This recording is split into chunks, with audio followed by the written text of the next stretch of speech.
Welcome to Keeping Up with Jones, the Lonnie Jones podcast adventure. You are going to hear the stories from the eclectic life of a guy who is a professional counselor, a family man, a SWAT team chaplain, outdoor enthusiast, a guy involved with ropes, 10th Planet Jiu-Jitsu, a chaotic Jedi, and who is a recipient of an honorary doctorate from the University of Adversity. Using these stories, we take the facts lead to concepts, and from the concepts we make a variety of life applications. Just a caveat about the facts. Most of the time we will tell you the facts just the way it happened, but once in a while we'll give you the facts the way other people remember how it happened, and that usually includes a tablespoon of embellishment. No harm is meant, just good, clean fun for educational purposes. Please subscribe and share this with your friends or your enemies. It might help them to be better people if they listen. As always, we thank you for keeping up with Jones, the Lonnie Jones podcast adventure. Introducing the Bible degree with digital ministry. Paul used the marketplace and the synagogue to reach an expanded audience. We have access to the internet and social media. I once heard it said that when McDonald's introduced the drive-through window, they did not change the Big Mac, only how it was delivered. Faulkner University is now offering a new digital ministry track for their Bible degree. Faulkner's degree provides training in understanding and teaching the gospel, alongside training that will allow students to create quality digital content. Opportunities for evangelism in the digital spaces is unlimited, and this is innovative ministry education for our contemporary culture. One of the instructors is a 2-time Emmy-winning former ESPN designer. Members of the Church of Christ could be eligible for the full tuition Jack Zorn Scholarship in order to pursue this special area of study. For more information, contact admissions at faulkner.edu. That is admissions at faulkner.edu. Faulkner University is a digital partner with Keeping Up with Jones, the Lonnie Jones podcast adventure. I set 12 stories up watching the ocean, and I assume it was 12 stories because they don't start numbering buildings goofily after you get to the 13th floor, where they often skip the floor. And so floor number 14 is actually floor number 13, and floor number 15 is actually floor number 14. And stories is not really an accurate measurement anyway. A 12-story building could be anywhere from 118 to 160 feet. Residential buildings tend to be shorter. They average around 118 to 130 feet. A story is not a precise measurement. It's kind of like the English measuring system anyway. You know, there's 12 inches in a foot, and there's 3 feet to a yard, and there's 5,280 feet in a mile. We really don't know how tall a story is. It kind of depends on the guy building the building. I was 2 flights of 12 steps and 20 flights of 7 steps to get to the place where I was staying for the week. I'm sitting on this balcony, however high I was, and it did seem to be a little higher than 130 feet, but they told me I was on the 12th floor. There were people on the beach, and there were people in the water. No one was swimming. No one was surfing. The few people that were in the water were just simply being pounded on by the waves. There were people on the beach, and they were sitting in the sand under umbrellas and on towels, and I had the same view they had. I could see the same thing. I could hear the same thing. I could hear the rush to and fro of the ocean. And I was shaded. I was on a concrete balcony that was free of sand and grit, and I was protected from the sun. I had the shade of the balcony above me and the shade of the balcony beside me. I did notice that the balcony above me and to my right, I could get a rope over that corner, and the corner of the railing would keep the rope from slipping over the corner of the balcony, and I could actually rappel into the pool. But there's this rule at a condominium. There's a $500 fine for throwing things from the balcony at the Phoenix condominium, and I assume that rappelling from there would incur the rappelling tax, and that tax would be ridiculously, outrageously high. And to quote the words of Daryl Pickle, I'm too handsome to go to jail. So I merely sat on my shaded balcony and watched the ocean, and I watched the people watching the ocean, and I felt relaxed with a tablespoon of ambivalence. You see, I had to be there. The people down below me apparently chose to be there. I was technically working. I was attending a week-long conference to earn continuing education so that I might renew my license in July. As a senior in high school, Miss Parrish, the art teacher, whom I always suspected had a thing for Mr. Deason, who was the social studies teacher and pianist for the local Methodist church, she told us to go outside with our drawing pads and draw what we saw. I was in one of those moods you get in when you're a senior, and so I sat down under a tree, and the sketch that I turned in was of my two crossed legs, my bell-bottom blue jeans, and my Starsky-style skateboard shoes. Someone once asked me a question about self-defense. When did you make the decision when protecting yourself to grapple with someone? And my answer was, you simply look at your feet. And then to explain that, I posted two pictures. One picture showed a Lonnie Jones eye view of the floor and my 2 feet shoulder width apart, and there was nothing on the floor. And the caption read, "Not time to grapple." The second picture was of the same 2 feet in the exact same stance, but between the Merrill Chameleon 3 low-top hiking shoes was a .45 automatic with the slide locked back and 3 empty magazines, and the caption simply read, "Time to grapple." Those are my 2 and only 2 pictures featuring my feet. And let me add that my feet were fully clothed. As I sat on the balcony, looking at the ocean, nothing, and I mean nothing, compelled, hinted, argued, urged, swayed, begged, asked, cajoled, or even remotely suggested that a picture of just my feet and the ocean view was anything any human ever wanted to see. And the same should be true for everyone else who is on a beach, in a hammock, sitting poolside, or sitting on the Lido deck of a cruise ship. No one wants to see your feet. And the people scouring social media for feet pictures have problems too complicated and too disturbing to be addressed on this humble podcast. But I did notice all of the tracks made by all of those feet on the beach. I noticed the tracks that people made walking. I noticed the tracks that the Jeeps made when they came out to deliver the guys who delivered the umbrellas and the chairs. I noticed the little wheels from all the dad wagons. You know, the little soft-sided wagon that is overloaded like a camel on a caravan. The little wagon with towels, umbrellas, blankets, sunscreen, water, snacks, inflatables, floaties, swim diapers, shovels, buckets, rakes, sand molds, and all the supplies required to take one small child to the beach. I don't think they groomed the beaches at Orange Beach. So the tracks that are not washed away by the tide will accumulate for time immemorial, or until the next hurricane shows up and wipes the sandy slate clean.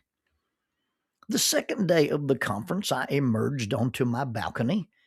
I was eating a keto Pop-Tart and my morning caffeine in the form of an energy drink, and my first thought was, oh boy, a family reunion. I mean, it was barely daylight, and there were lots of people on the beach, and they were all wearing the exact same colored t-shirt. And then I thought family reunion because they're very poorly printed, cheaply done shirts with a giant tree on them, and it announces the X of family reunion.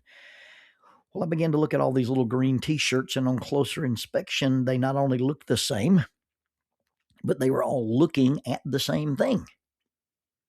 There was a path on the beach, and it wasn't made by feet, and it wasn't made by wagons. It was a clear path, and it looked like someone had surfed onto the beach riding a shovel. At least that was the width of this smooth path going from the water all the way up to the edge of the dunes and the salt grass. Beside the path, on each side of this smooth path, were these little scallop marks. These are the marks, the distinct marks made by the flippers of a sea turtle. And to modify the words of Jim Stafford in the song about Swamp Witch Hattie, early one morning between dark and dawn, when shadows fill the sky, there came an unseen caller on a beach where the tide was high. In the dark, under the moonlight, a female sea turtle had come from the ocean, had crawled all the way up into the dunes and excavated a hole and deposited her eggs into it. Then she had returned to the sea via the exact same path that she had used to emerge from the sea. The little green t-shirts were from the Turtle Patrol. They walked this path until they found the end of it, and then they lay on their bellies, and with their little bare hands, they carefully and slowly scooped sand away until they uncovered the eggs. The eggs were measured, the eggs were counted, and then they installed a mesh covering over the top of these eggs to deter predators and erected a boundary fence. The eggs were counted and measured, and after they counted and measured the eggs, they installed a mesh covering to deter predators, and they erected a boundary fence and a sign warning people not to dig, disturb, or otherwise interfere with the hatchlings to be. Of all the activity on the beach, of all the activity on this stretch of beach that I could survey from my 12th floor balcony, a little stretch of beach in South Alabama, no one really cares what anybody else does.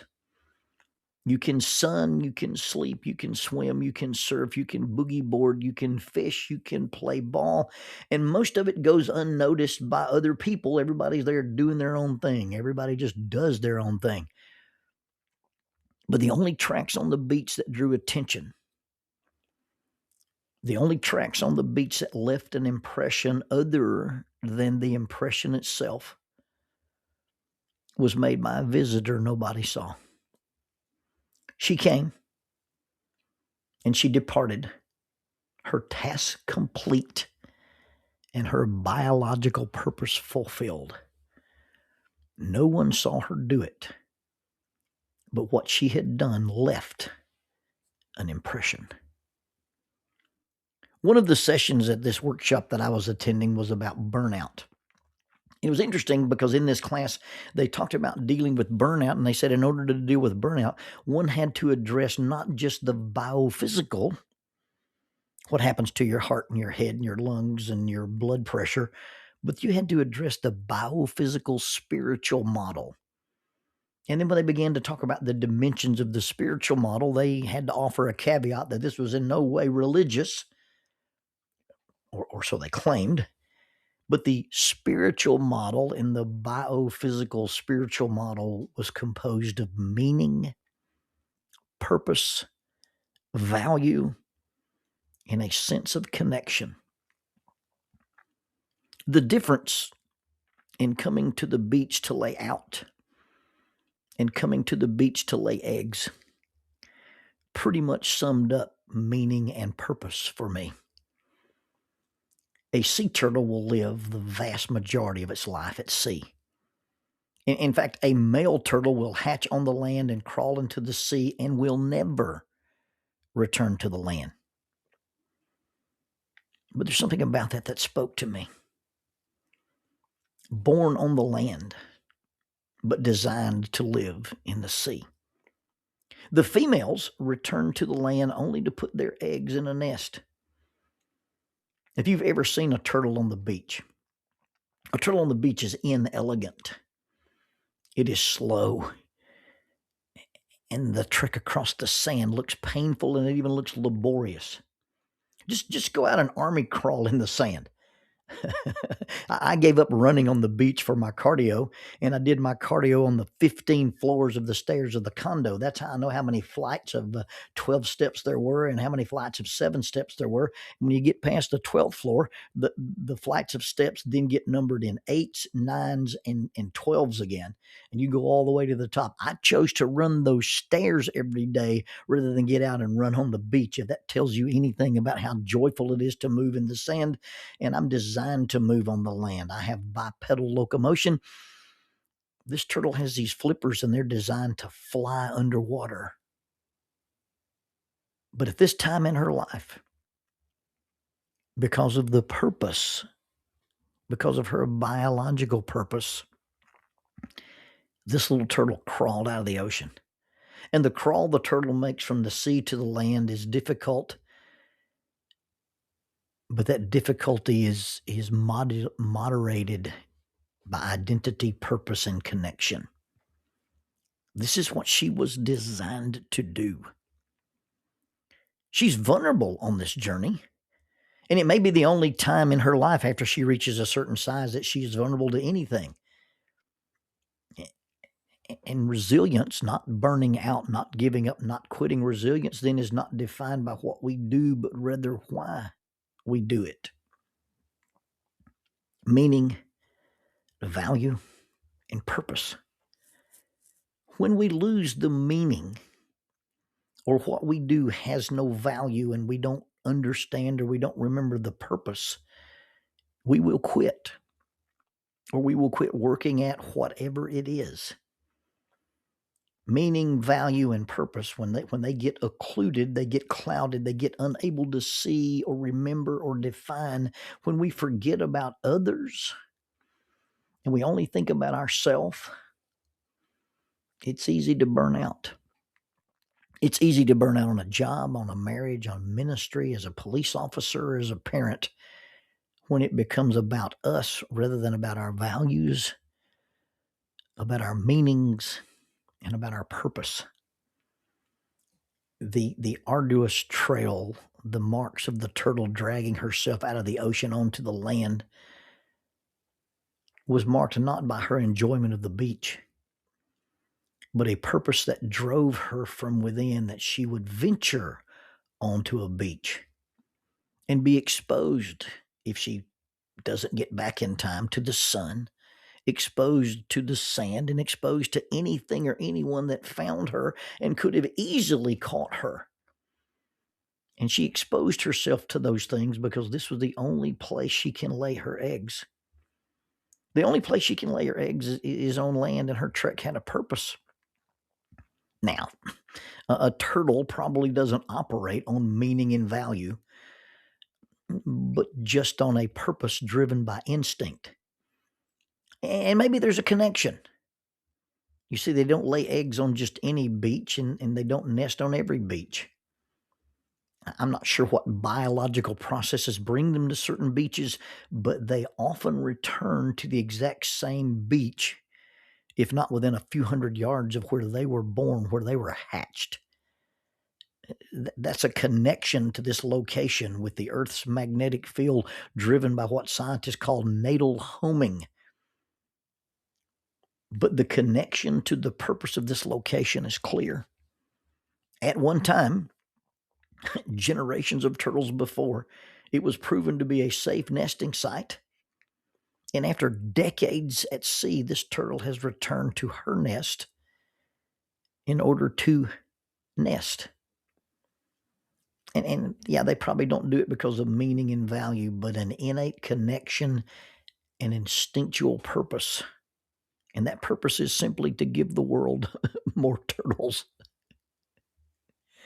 We are different.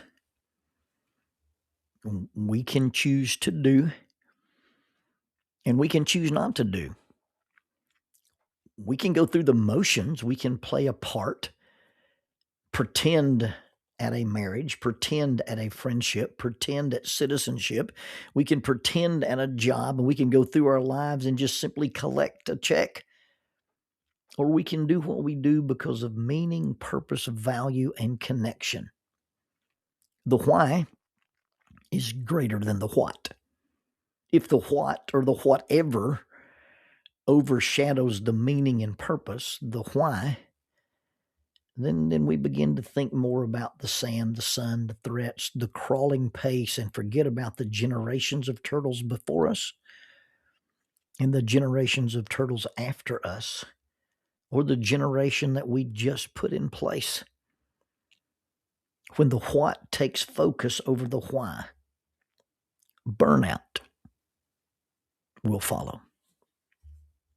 If you're too tired to continue, if it's too difficult, if the crawling has gotten to you, and if it's just too hard to keep going, if you've lost your enjoyment, stop thinking about getting out or what you get out of it, but just think about the path you leave in the sand. And think about what that path says about why you came to this particular beach in the first place. We are supposed to be doing something here. We leave an impression in the sand long after we leave. And will that impression that we leave have meaning, value, and purpose? Our journey should not be driven by animal instinct or mere response to stimulus, pleasures and trauma and triggers and disappointments and discouragements. We don't just react to the tides of life, but we ride them. We rise above them. You see, we're on a journey. And remember that we too are designed to return home after our long journey is over. We are spirits, but we're born on the sand. And one day the body will return to the sand or the dirt, but our spirits are designed to return home. That's why we look for meaning, value, and purpose. And that's what gives us meaning, value, and purpose.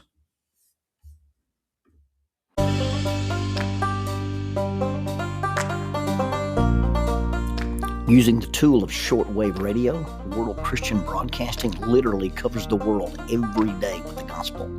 They use 2 large curtain antennas.